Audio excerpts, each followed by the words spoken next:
Vous avez vu, ce matin, j'ai mis une page blanche. Une image blanche. Ben, je me suis dit, blanc, c'est bien. Je ne sais pas ce que vous en pensez. Je trouve que blanc, c'est vraiment pas mal. Vous savez, le blanc, c'est le symbole de la pureté. C'est vrai, hein? On dit blanc comme neige. Hein? Bon, au printemps, c'est plus tout à fait la pureté. Mais autrement, c'est vraiment quand la neige arrive, c'est extraordinaire. Ça change toute l'atmosphère qu'elle a. Puis vous savez aussi, c'est un peu l'innocence, le blanc.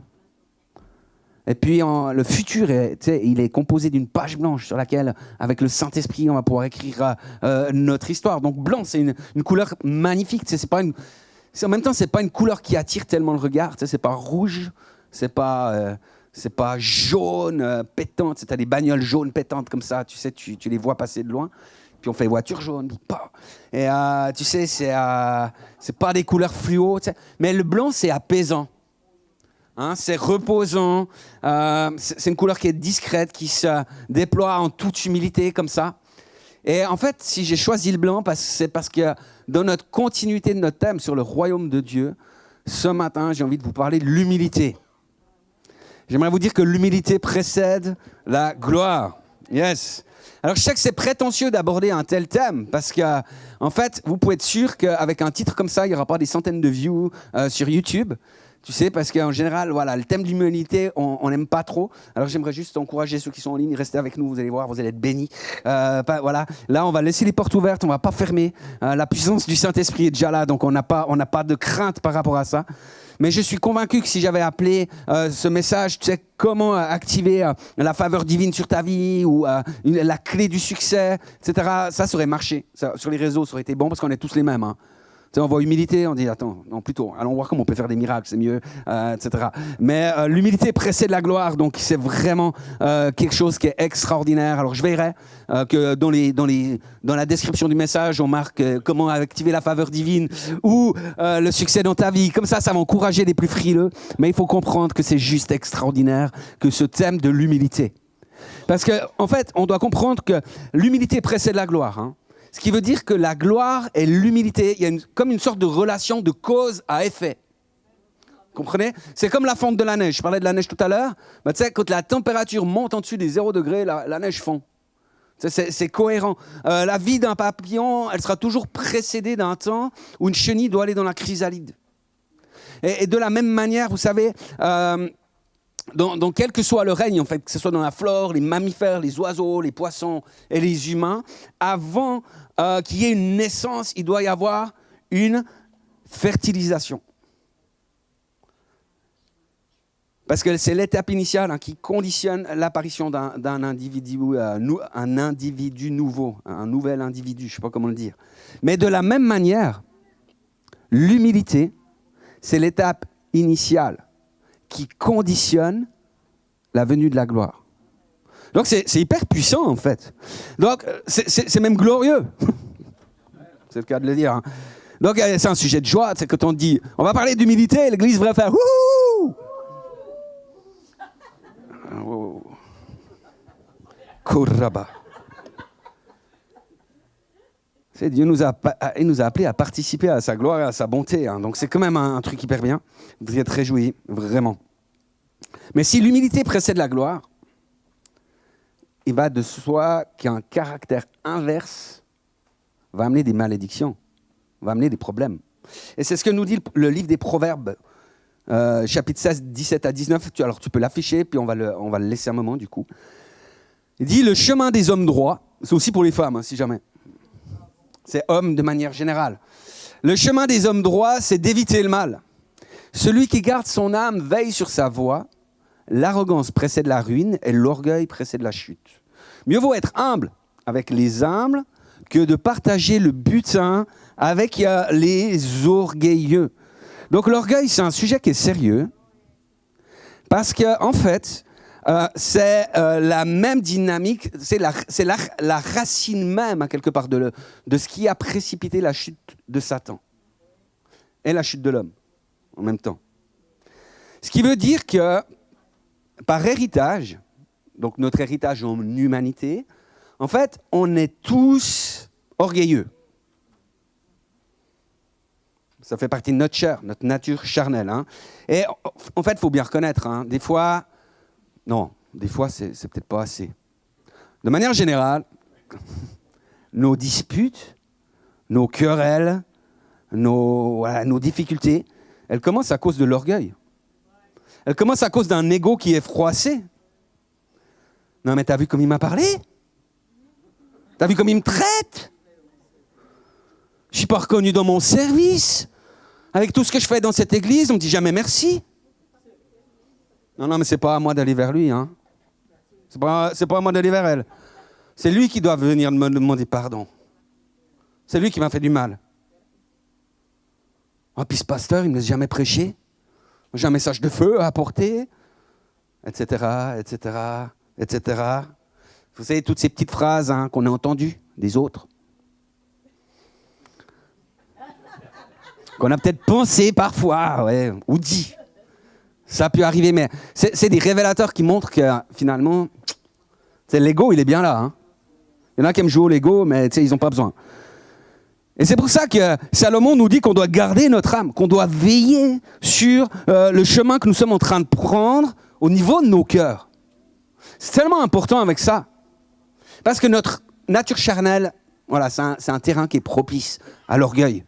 Et Salomon dit même, mais veillez sur vos fréquentations. Veillez avec quelles personnes vous allez vous associer. Parce qu'on va partager le butin avec les personnes avec qui nous sommes. Alors, avec les humbles, on va partager la gloire et la bonté.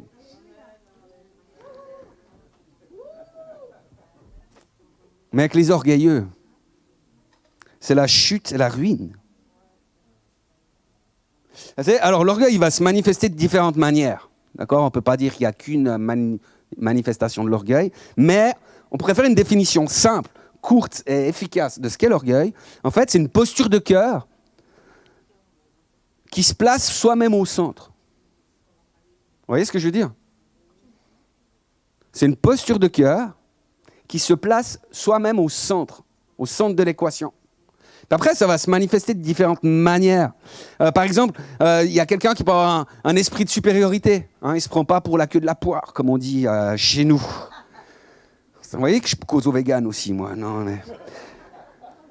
Vous savez, c'est quelqu'un qui se croit supérieur aux autres, à quelque part. Il a toujours raison.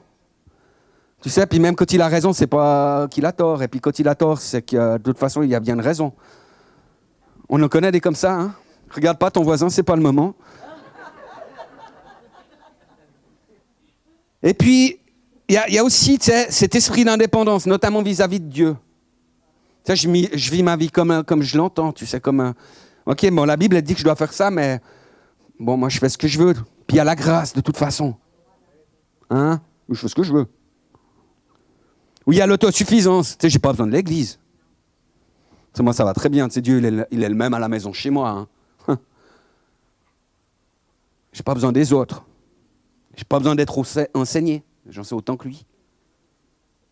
Et puis, je suis surtout pas redevable avec mes leaders.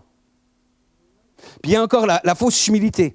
Vous savez, c'est quelqu'un qui paraît humble, en surface en tout cas, et tu sais, il se rabaisse, il se dénigre tout le temps, mais en réalité, il reste centré sur lui-même. C'est quelqu'un qui dit constamment, tu sais, je vaux rien, je peux rien faire, c'est difficile. En fait, il attire l'attention sur lui-même, et il ne la met pas sur Dieu. Donc, toutes ces choses sont des choses qui nous montrent, hein, mais on en est où dans nos cœurs? Ça, c'est de l'abondance du cœur que la bouche parle. Hein. Donc, suivant ce qu'on dit, si on s'écoute parler, il y a des gens qui aiment s'écouter parler, mais si on s'écoute parler, des fois on se dit « Ouch, c'est pas très jojo. Il faut que je boive un peu de nettoyage. » La Sainte Seine.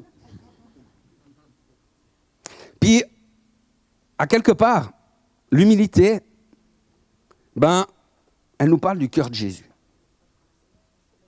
L'humilité, c'est le cœur de Jésus. Dans Matthieu 11, verset 29, tu peux le mettre. Il dit « Prenez mon joug sur vous et recevez mes instructions, car je suis doux et humble de cœur. Et vous trouverez du repos pour vos âmes. » Après, tu peux l'enlever. Merci. Donc, la meilleure définition de ce qu'est l'humilité, c'est avoir le cœur de Jésus. Et là, tu peux regarder ton voisin parce que tu dis « Ah ouais, parle de lui. » Non? Je dis, la meilleure façon d'avoir de l'humilité, c'est d'avoir le cœur de Jésus. Après, j'ai dit, je peux regarder ton voisin parce qu'il a le cœur de Jésus. Non? Bon, d'accord. J'essaie de vous encourager. Hein. En fait, cette humilité, on a une belle définition dans la parole de Dieu. Je vais vous la lire. Celui qui est humble, il est patient et plein de bonté. Une personne humble ne cherche pas à se faire valoir. Elle ne s'enfle pas d'orgueil. Elle ne fait rien d'inconvenant. Elle ne cherche pas son propre intérêt. Elle ne s'aigrit pas contre les autres, car elle ne trame pas le mal. Celui qui est humble se réjouit de la vérité. Il est attristé par l'injustice. En toute occasion, il pardonne. Il fait confiance. Il espère. Il persévère. Amen. Amen, c'est un Corinthiens 13. Hein. Bon, à la base, il marque l'amour, mais c'est le cœur de Jésus.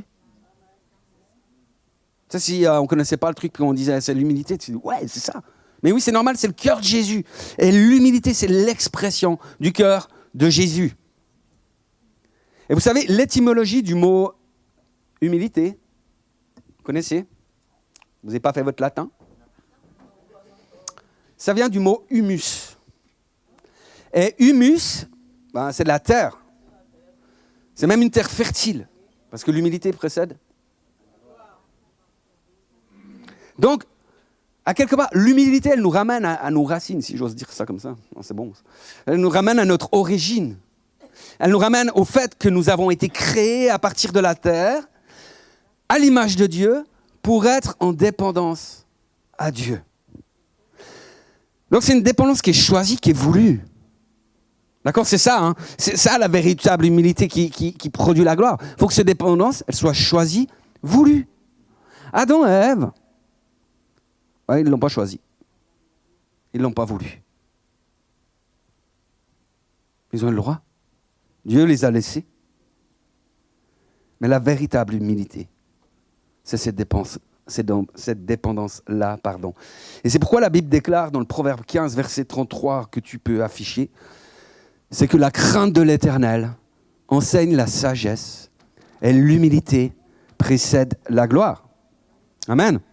Amen. Et d'ailleurs, vous savez, dans les proverbes et les psaumes, ils précisent ça en disant même que le commencement de la sagesse, c'est la crainte de l'Éternel. Ce qui veut dire que si quelqu'un n'a pas la crainte de l'Éternel, il n'a pas de sagesse. Il n'a même pas le commencement de la sagesse. Tu sais, des fois, on entend des gens parler, etc. Puis on se dit, oh, quelle sagesse. Non, ils n'ont pas de sagesse. Ils ne sont même pas au commencement parce qu'ils ne craignent pas l'Éternel. Et c'est pour ça que, vous savez, la sagesse humaine, elle peut être renversée par la manifestation d'esprit et de puissance. Et quelqu'un devrait dire amen à ça quand même, l'église. Vous êtes avec moi? Yes. Avant la pause estivale, alors j'ai déjà eu l'occasion de parler un peu de la crainte de l'Éternel. Et mon but ce matin, c'était pas forcément de rajouter une couche supplémentaire, même si j'ai qu'abordé le sujet, parce qu'en fait, on pourrait aller très profondément dans cela. Cependant, ce que j'aimerais souligner avec ça, c'est qu'il n'y aura pas d'humilité s'il n'y a pas de crainte de l'Éternel. Tu peux pas faire différemment. La crainte de l'Éternel, c'est donc pas avoir peur de Dieu, hein, c'est pas fuir Dieu parce qu'il nous ferait peur. Mais en fait, c'est un profond respect mêlé de révérence qui conduit à quelque part à s'éloigner du mal et à rechercher sa volonté par-dessus tout. Tu sais, c'est craindre Dieu, c'est l'aimer au point de détester ce qui l'attriste. C'est placer son désir de lui plaire au-dessus de l'opinion, au-dessus de notre désir de plaire aux autres. C'est vivre dans une soumission volontaire, donc qui reconnaît sa sainteté, sa grandeur et son autorité suprême. C'est reconnaître que sans lui, on ne peut rien faire. Et que ce soit dans nos dons, nos talents, même dans nos réussites, reconnaître que tout vient de Dieu. Alors, je ne sais pas si vous êtes comme moi je me dis, j'ai encore un petit peu un niveau de progression. Tu vois, il y a encore des trucs où des fois ça coince. Je ne sais pas, pour vous aussi, ou je suis tout seul.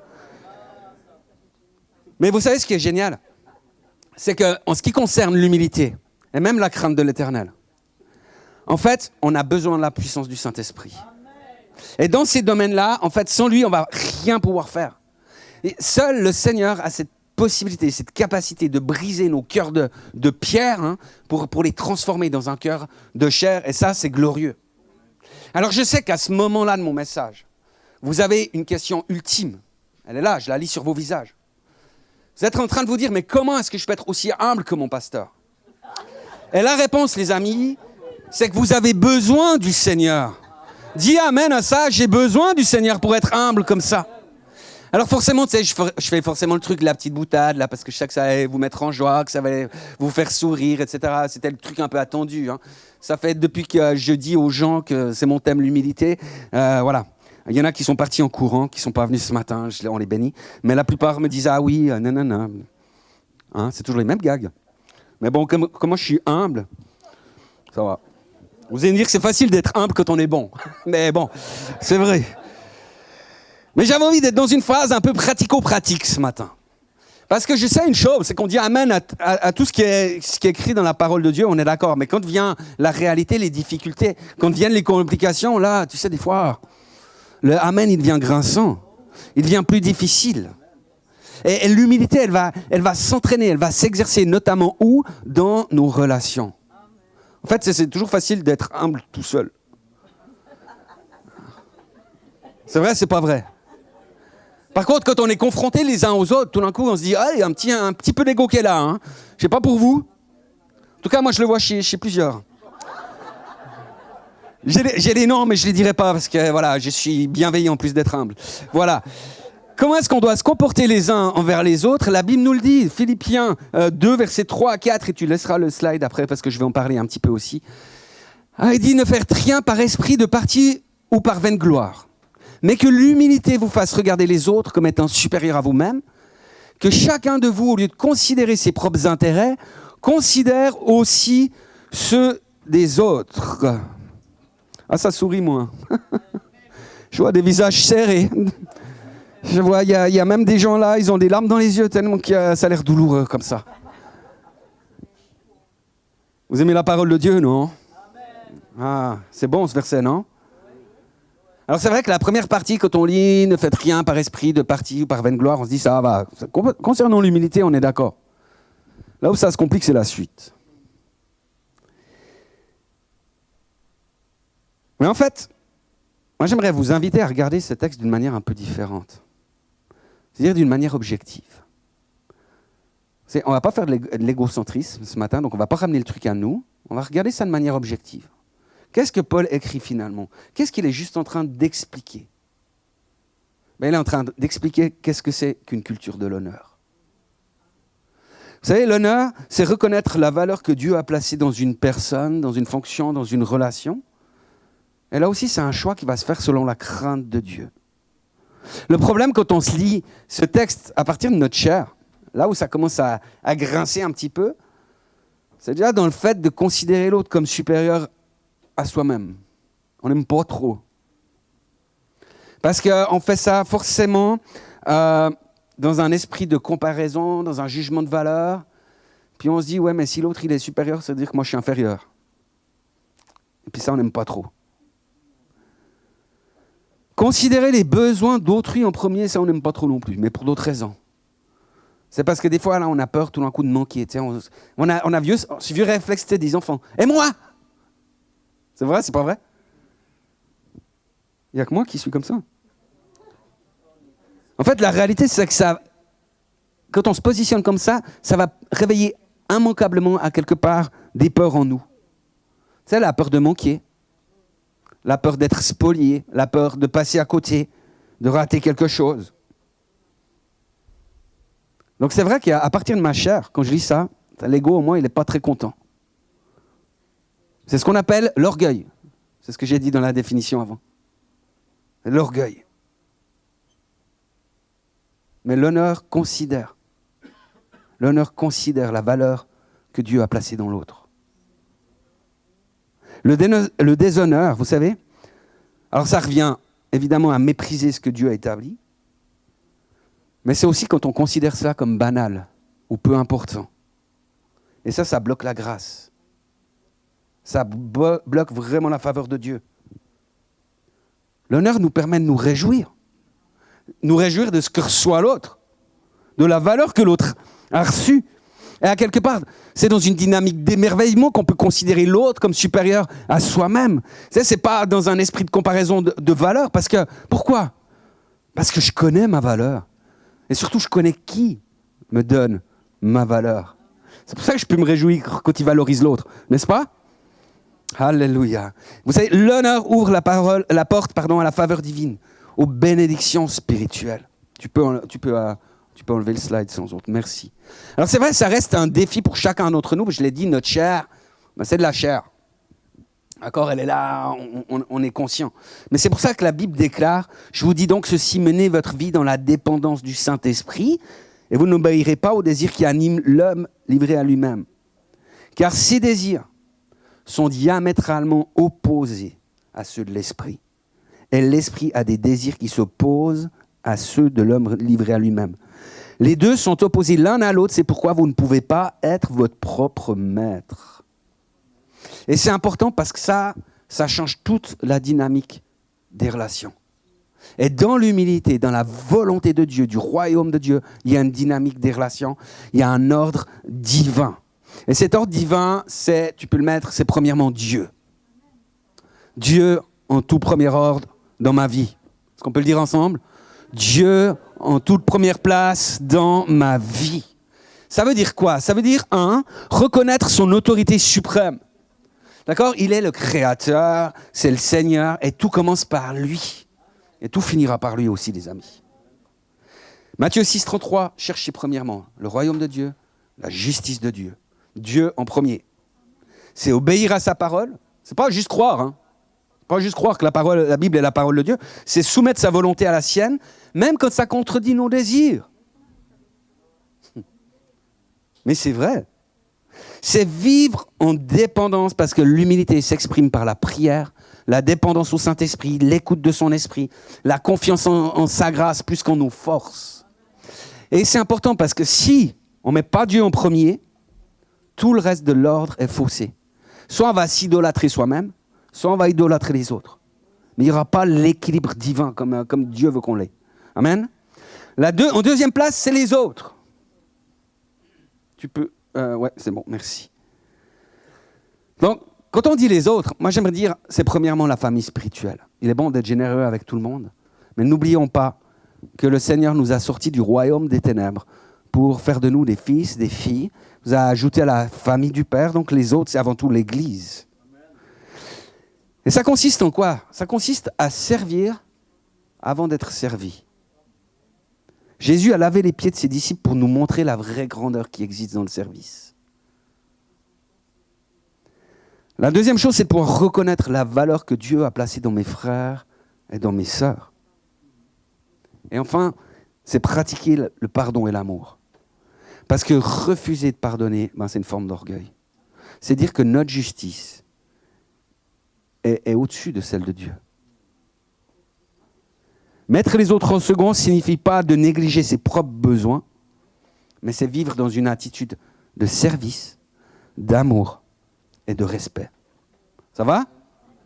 Enfin, les amis, on y arrive. C'est en dernier. Hein? The Three on the Cheesecake. La Kirsche sur le Flammenkuche. Nous-mêmes. Mais nous-mêmes, en dernier, ça ne veut pas dire qu'on n'a aucune valeur. Ça veut dire que ma valeur, elle va découler de Dieu. Et que je refuse de me placer au centre. Donc, qu'est-ce que ça veut dire? Ça veut dire renoncer à l'égoïsme. Parce que Jésus a dit, si quelqu'un veut me suivre, qu'il renonce à lui-même et qu'il se charge à chaque jour de sa croix. Et qu'il me suive. La deuxième chose, c'est de pouvoir trouver son identité en Christ. Je n'ai pas besoin de chercher à m'élever par moi-même, mais je reçois ma dignité, je reçois mon autorité de la part du Seigneur. C'est dépendre du Seigneur, c'est avoir confiance que Dieu répondra à tous mes besoins, selon la richesse de sa gloire en Jésus-Christ. Et puis enfin, c'est avoir un équilibre sain. Parce qu'il faut prendre soin de soi aussi. Tu sais, je suis le temple du Saint-Esprit. D'accord? Donc on peut balayer dans le temple, il n'y a pas de souci. Mais ce n'est pas idolâtrer mes désirs, mon image ou mes ambitions. Le moi, s'il n'est pas fait... En fait, le moi, il faut comprendre qu'il ne sera pas effacé, mais qu'il est remis à sa juste place. C'est-à-dire, qui je suis? Je suis un vecteur de l'amour de Dieu, et je ne suis pas le centre du monde. Ça fait du mal à l'ego, mais c'est bien de le dire. Et c'est vraiment en opposition directe à quelque part avec l'orgueil. Hein.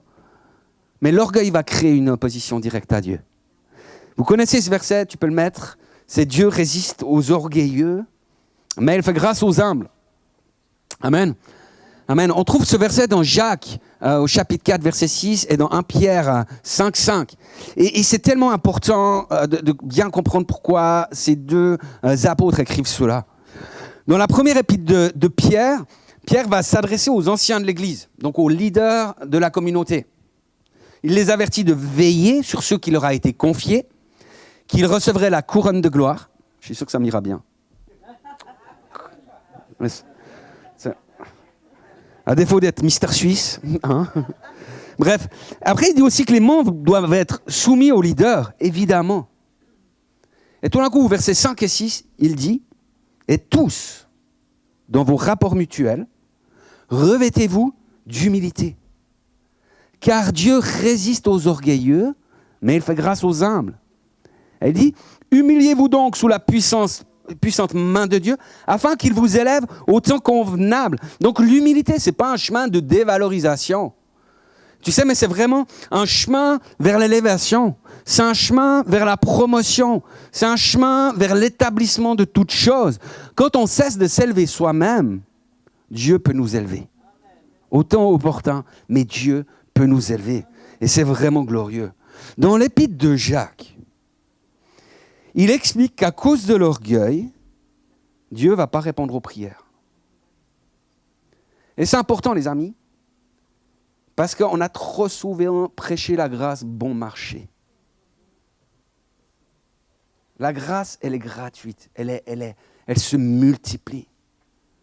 Mais notre cœur doit être un cœur repentant, un cœur qui vient vers Dieu. Justifier notre péché par la grâce est un mensonge.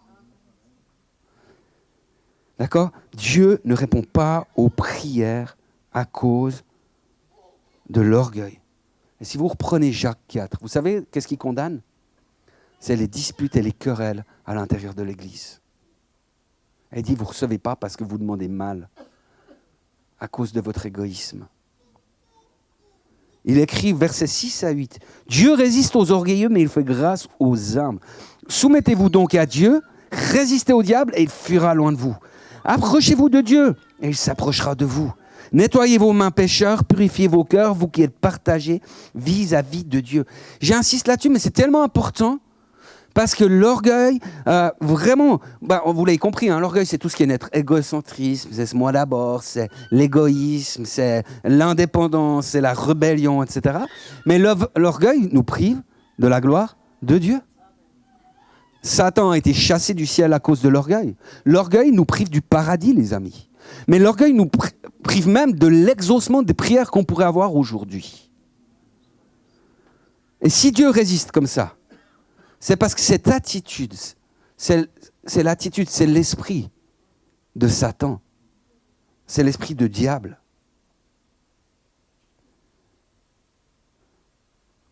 Je vais partir sur un truc plus positif, ça vous va ?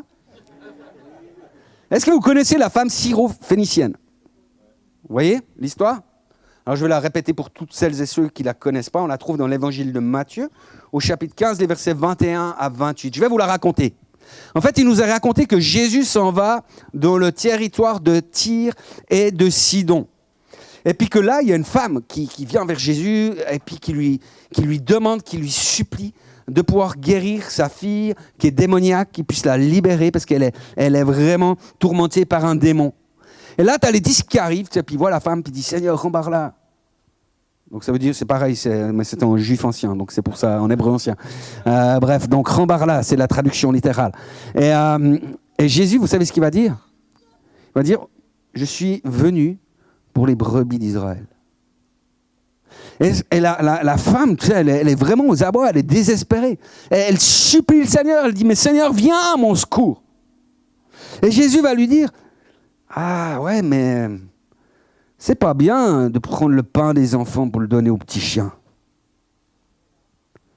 Et puis là, la femme va lui répondre « C'est vrai, mais même les petits chiens, ils peuvent manger les miettes qui tombent de la table. » Voici donc l'histoire du jour.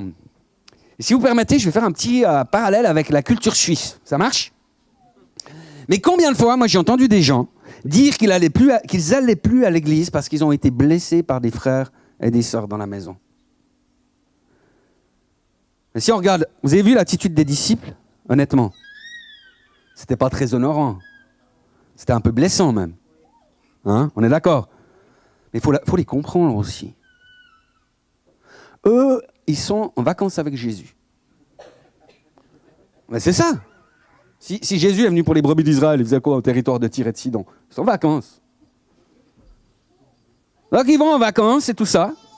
Il y a cette femme qui vient, ça les saoule. Parce qu'eux, ils veulent vivre autre chose avec Jésus. Ouais, ils s'essayer à marcher sur l'eau, etc. Ils ont tout un programme qui est prêt. Puis là, elle arrive. Alors, franchement, en langage théologique, on dit, elle les a gonflés. Donc, ils lui ont dit gentiment, barre-toi, dans l'amour. Hein? C'est pas barre-toi en hébreu? Ouais, mais là, j'ai pris la version de la Septante, c'est pour ça. Ok. Donc, si à cause de son ego blessé, parce que vous serez d'accord avec moi qu'elle peut être blessée, hein, ça va jusque-là. Mais si à cause de cela, elle était partie en s'apitoyant sur elle-même, en disant, mais les disciples là, ils ont été horribles avec moi, ils m'ont traité comme la dernière, etc. Non seulement elle aurait été détruite, elle aurait fait des années de relations d'aide, de psychologie pour traiter de tout le rejet, et sa fille n'aurait pas été guérie. Et la situation n'aurait pas changé, elle se serait juste enfoncée dans quelque chose de pire. Elle aurait été isolée, parce que dans son cœur, elle aurait été blessée. Isolée parce que les voisins, ils n'aiment pas trop traîner avec quelqu'un qui a une fille qui a des réactions bizarres. Elle se serait retrouvée détruite du jour au lendemain. Heureusement, il y a Jésus. Il y a Jésus, alors cette femme vient le supplier. Seigneur, aie pitié de moi. Puis comme Jésus, il est bon. C'est chaud, hein? Ce qui fait quoi, Jésus? Alors, je m'excuse, on est à l'église, hein, mais en fait, c'est littéralement, il l'a traité de chienne. Non, si on veut être exact, il l'a comparé à un petit chiot. C'est joli, les petits chiots. Hein? Nous, on a un petit chiot à la maison. Elle a 4 mois. Alors, elle fait des bêtises, hein, c'est une petite femelle, mais elle est chou, on lui pardonne tout, vous savez, à cet âge. Hein, la comparaison avec un petit chiot, ça marche mieux. Bon, en même temps, si je vous donne de la pâtée pour chien et que je vous compare au petit chiot, vous allez pas trop l'apprécier non plus. Hein, vous êtes d'accord avec moi? Non, mais imaginez que je vous parle de la même manière que Jésus s'est adressé à cette femme. Alors rassurez-vous, je ne le ferai pas, je ne me permettrai pas, et je ne me prends pas pour Dieu non plus, donc ça va. Mais je ne suis pas sûr que cette femme se rendait compte non plus de la nature de Christ. Hein. Je ne suis pas sûr qu'elle avait compris que c'était le Fils de Dieu, qu'il était le Messie. Elle le considère comme un homme moins, un homme de Dieu, tu vois, un envoyé de Dieu, un prophète. Elle sait qu'il est choisi. Mais je ne suis pas sûr qu'elle se rendait compte qu'il était Dieu. Par contre, ce que je peux imaginer assez facilement, c'est la réaction de la personne à qui j'oserais parler de cette manière. Comment? Puis ça se dit, pasteur, ça? Comment tu peux prêcher l'amour de Dieu, puis traiter tes brebis de telle manière, avec tellement de mépris? Je croyais que l'église, c'était un lieu de refuge. Mais à cause de toi, c'est devenu un lieu de rejet. Non, mais vous avez vu comme il me parle? Parce qu'en général, les gens comme ça, ils ne restent pas tout seuls. Hein. Vous avez vu? Vous avez vu comme il m'a parlé? Mais il se prend pour qui? En tout cas, ce n'est pas un homme de Dieu, lui. Certainement qu'Apôtre Werner aurait reçu 2-3 mails, 2-3 téléphones. Il restait son téléphone, il ferait ding, ding, ding, ding, ding, ding. Il se dit, j'ai gagné au jackpot. Non, rien à voir. Mais cette femme, les amis, elle avait compris les principes du royaume de Dieu. Et ça fait toute la différence. Elle avait compris, premièrement, qu'en effet, Jésus-Christ était venu, premièrement, pour le peuple d'Israël, pour les brebis d'Israël. La deuxième chose, c'est que cette femme, elle était vraiment humble. Elle a une véritable humilité dans son cœur. Donc, elle ne s'est pas laissée froisser dans son ego. Puis elle a compris que dans le royaume de Dieu, on honorait les hommes de Dieu. Donc, elle a honoré Jésus. Et au lieu de répondre quelque part du tac au tac avec une chair qui aurait pu être blessée, elle répond en étant dans l'honneur. Ça oui, mais même les petits chiens, ils ont le droit. Et Jésus, il va être étonné de la foi de cette femme. Il va lui dire, mais ta foi est grande. C'est extraordinaire. Il va lui dire, mais qu'il en soit donc comme tu veux. Et la Bible nous dit que sur l'heure, elle fut guérie. Donc comprenons bien, moi je veux juste parler de nos cœurs. Je veux parler de l'humilité. D'une humilité qui ouvre au surnaturel, qui ouvre à la gloire de Dieu. C'est parce que là où l'orgueil détruit par l'offense, l'humilité, elle va restaurer par le pardon. Là où l'orgueil expose nos vies à Satan, l'humilité nous protège. Et quand je me soumets à Dieu, qu'est-ce qui va se passer? Quand je me soumets à Dieu, puis aux autorités qu'il établit, que ce soit les autorités civiles, les autorités politiques, les autorités religieuses, parce que je vous rappelle qu'on parle avant tout des relations que nous pouvons avoir entre frères et sœurs aussi dans l'Église. Mais quand je me soumets à Dieu, ça va me placer sous une couverture spirituelle, sous une protection où l'ennemi n'aura plus d'accès pour ma vie. Il y a des gens qui se font trop attaquer par l'ennemi, mais parce qu'ils ne sont pas dans cette soumission. Et l'ennemi va s'enfuir loin de nous. Rappelez-vous, Jacques nous parle des relations de frères et sœurs. D'accord ? Il dit que l'humilité précède la gloire, que l'orgueil précède la chute, que l'humilité précède la gloire. Il nous dit d'être humble. Et qu'est-ce qu'il dit ? Résistez au diable. Et il fuira loin de vous. Donc c'est lié. C'est lié. Résister, c'est pas dire non, je suis fort devant le diable. Résister, c'est pouvoir être humble devant son Dieu. Et de pouvoir être dans des relations les uns avec les autres, dans une véritable humilité. Et l'humilité ferme les portes aux attaques spirituelles. Que quelqu'un dise amen dans ce lieu. Alléluia. Vous savez, c'est extraordinaire parce que Jésus lui-même, bien qu'égal à Dieu, s'est humilié jusqu'à la croix. Et son humilité, en fait, l'a conduit à la victoire ultime. Et c'est pourquoi la Bible nous dit que c'est pourquoi Dieu l'a élevé à la plus haute place, qu'il lui a donné le nom qui est au-dessus de tout nom, pour qu'au nom de Jésus, tout être s'agenouille dans les cieux, sur la terre et jusque sous la terre, et que chacun déclare que Jésus-Christ est Seigneur à la gloire de Dieu le Père. Est-ce qu'on peut dire ça ensemble? Jésus-Christ est Seigneur à la gloire de Dieu le Père. J'ai pas entendu. Jésus-Christ est Seigneur à la droite de Dieu le Père. Je vais demander à l'équipe de louange de pouvoir venir, s'il vous plaît. Ce matin, frères et sœurs, c'est pas un enseignement que j'aimerais apporter. C'est un appel du Saint-Esprit. Vous savez, on a parlé ce matin clairement de ce qu'était la véritable humilité. Et la vérité, c'est qu'on a tous besoin du Saint-Esprit pour nous faire grandir dans ce domaine-là. Mais le Saint-Esprit ne va pas nous forcer si on ne veut pas. Adam et Ève, ils n'ont pas voulu. Le jeune homme riche, il n'a pas voulu. Qu'est-ce que nous voulons? C'est une prédication, mais le travail, il va commencer maintenant. C'est de laisser Dieu agir dans nos vies. Parce que l'humilité est une position de nos cœurs qui active la gloire de Dieu. Mais qui c'est qui dit ce matin, tu sais, moi j'ai besoin de la faveur de Dieu. Je veux la grâce de Dieu dans ma vie. Qui c'est qui le dit ce matin? Alléluia. J'aimerais vous dire qu'aujourd'hui, le Saint-Esprit veut briser des murs d'orgueil, de rancune, de blessures, de comparaison. Il veut restaurer des âmes. Il veut guérir des vies. Il veut opérer des délivrances parce que l'orgueil donne des droits au diable sur nos vies. Et le Saint-Esprit veut te libérer de cela ce matin. Peut-être que tu te dis, mais moi, j'ai pas été reconnu. Peut-être que tu es en train de dire, mais moi, j'ai été blessé. J'ai été rejeté. Peut-être que tu te bats encore aujourd'hui contre des injustices, que tu te considères comme volé ou spolié. Mais ce matin, le Seigneur t'appelle à pouvoir simplement déposer tout cela à ses pieds. Parce que là où l'orgueil a détruit, l'humilité restaure. Là où l'orgueil ferme le ciel, l'humilité ouvre les écluses des cieux. Je n'ai pas autant ce matin, mais j'aimerais inviter chacune. Si tu sais que tu as besoin de briser quelque chose devant Dieu, si tu as besoin que le Seigneur puisse te rendre un cœur qui soit doux, qui soit humble devant lui, si tu désires marcher dans cette gloire mais qui n'appartient qu'aux humbles, ce matin il y a un rendez-vous avec l'autel. Et j'aimerais t'inviter, si tu as la liberté, en tout cas à pouvoir venir ici devant, te mettre à genoux devant l'autel de Dieu. C'est un acte d'humilité, mais c'est un acte de foi et de courage. Et le Seigneur veut libérer sa faveur sur toi. Je t'invite ce matin à pouvoir choisir l'humilité simplement et à dire à Seigneur, mais change mon cœur. À lui dire, mais ce matin, Seigneur, c'est plus moi qui est au centre. C'est toi. C'est toi, Jésus, que j'ai besoin. Et alors que tu permets au Saint-Esprit de prendre cette position dans ta vie, il y a une gloire nouvelle qui va se lever sur ton visage.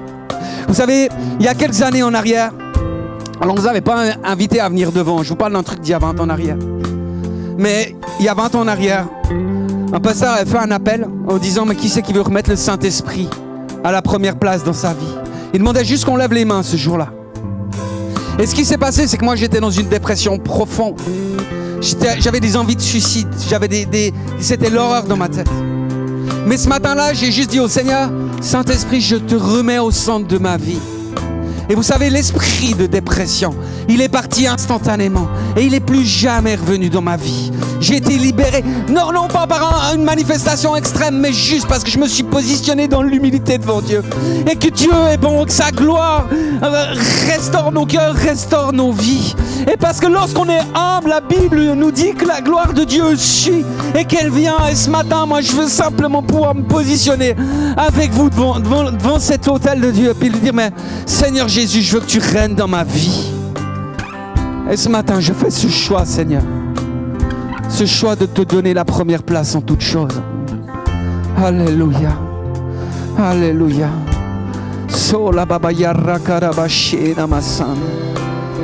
Oh Seigneur, ce matin, on veut juste être humble devant toi. Et te dire, mais tout change nos cœurs, Seigneur. Tu vois que de par nous-mêmes, on n'a pas nos forces. On n'a pas les forces de cela. Par nous-mêmes, on désire la vengeance. On désire une justice qui nous corresponde. Mais Seigneur, tu nous appelles à marcher comme disciples aujourd'hui.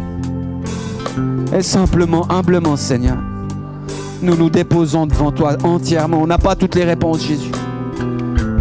Mais on a la foi que toi, tu es au contrôle de toutes choses.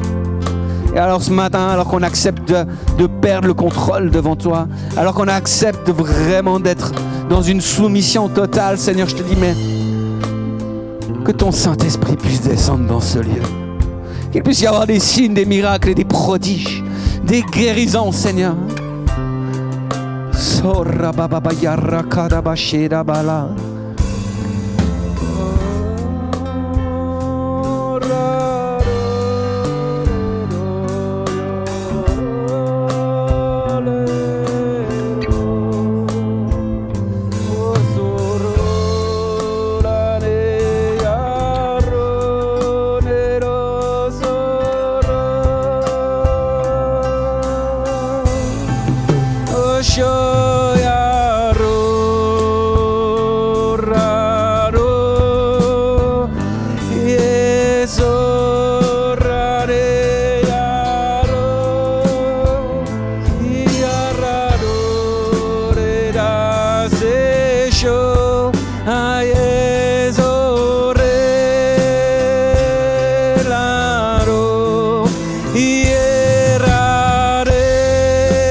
Merci Saint-Esprit parce que tu parles encore au cœur ce matin.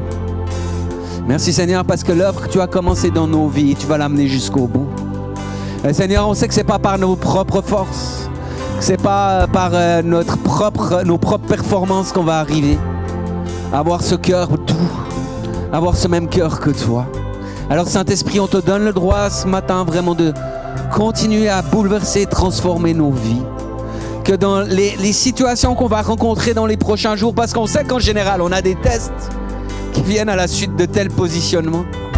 Mais Seigneur, que tu puisses nous donner vraiment l'autorité, le courage et la puissance, Seigneur, pour rester humble, Seigneur, devant toi. Merci de pouvoir réveiller cette crainte de l'Éternel à l'intérieur de ton peuple, afin que nous puissions marcher en sainteté et en cherchant à faire toujours ta volonté et ton désir. Seigneur, on veut vraiment faire mourir ce vieil homme. On veut briser notre orgueil. On veut se lever en opposition à tout ce que Satan aimerait faire et la division qu'il veut semer dans nos relations. Et Seigneur, on te met à la première place. Seigneur, aide-nous à honorer les autres comme toi, tu veux nous honorer à chaque instant. Aide-nous, Seigneur, à ce qu'on comprenne qu'on est des canaux d'amour et qu'on n'est pas le centre du monde. Mais Jésus, merci parce que tu nous fais marcher de gloire en gloire. Je veux appeler ta bénédiction, ta faveur, Seigneur, sur chacun de mes frères et sœurs, sur tous ceux qui sont là, Seigneur. Que ce matin, même s'ils ont fait un choix quelque part dans leur cœur qui est contraire ce matin, mais moi je veux les bénir en ton nom, Jésus. Et je veux le proclamer avec foi, que la gloire de l'Éternel vient de plus en plus grandement sur cette maison. Parce que l'humilité précède la gloire. Et la Bible dit que quand un peuple s'humilie, prie et cherche mon nom, alors je l'exaucerai des cieux et qu'il y ait une guérison pour son pays. On prie pour la guérison de notre pays, Seigneur Jésus. On bénit les autorités que tu as placées sur cette région, sur ce canton, sur notre pays, sur les communes, Seigneur Jésus. On te demande qu'ils soient encouragés, qu'ils soient bénis dans leur service. On veut bénir, Seigneur, toute l'équipe apostolique de Gospel Wave ce matin dans ton nom, Jésus. On bénit la conférence qui s'en vient, Seigneur, en déclarant qu'il y aura des signes, des miracles et des nouveautés, Seigneur, pour toute notre famille d'église. Et Seigneur, nous voulons proclamer que tu es Jésus et que tu règnes pour l'éternité. Est-ce qu'Église, vous êtes d'accord que ce matin, on pousse un cri de joie, un vrai cri de joie pour le